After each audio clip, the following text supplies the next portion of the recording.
here today at the Celebrating Fife Exhibition to have a chat with some of the people that were involved. Well, this is really a thank you from the Council to some of the many volunteers and community organisations that have made Celebrating Fife such a spectacular success.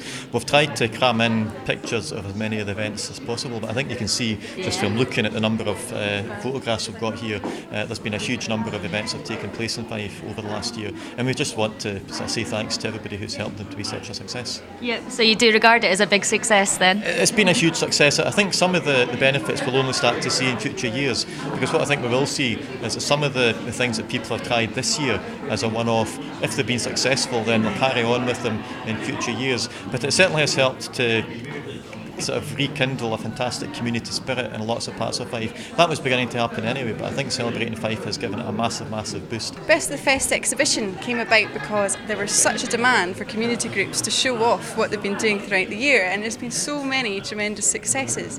It was just an opportunity to have a community showcase event that actually then said to people what there is in Fife, and actually realise they've all been part of the year and part of a big celebration.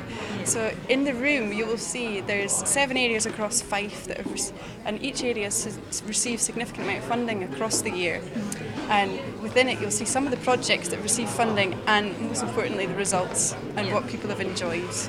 Everyone that's got involved in Celebrating Fife 2010, because there's been small amounts of money given to lots of organisations, well over 400, it's been tremendous to be able to help people just to achieve their wee community dream.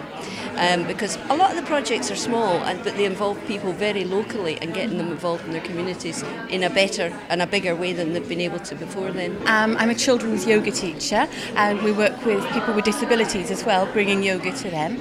And as part of Celebrating Fife, we've been taking yoga into schools and just bringing it to children who haven't had the chance to take part yet. So it's been going out to all the schools in Glenrothes. Good, Fab. And how did you find the response there? Very positive. Right? Whenever we do yoga with children, we find that it's something they've not come across before, and it's new to them, and it makes them feel great in their bodies and helps them to calm their minds, which is quite a new experience for quite a lot of people. Is there going to be a Celebrating Fife 2011? Not in 2011. I think partly because the importance of something like this is that it doesn't happen too often, because it has to be seen as something really special, and everybody puts in a bit of special effort in that.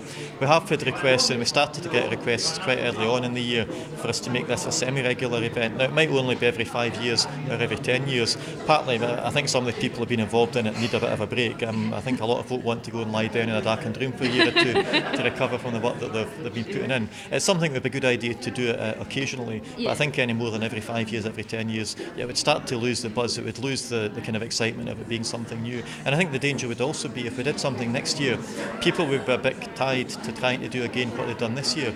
If we wait a few years, then we'll get some more completely new ideas, completely different ideas, and it becomes an event in its own right instead of just a follow-on from the one we've had this year. I'm Jemma Grace Carroll, reporting for Channel 5 at the Kirkcaldy Museum.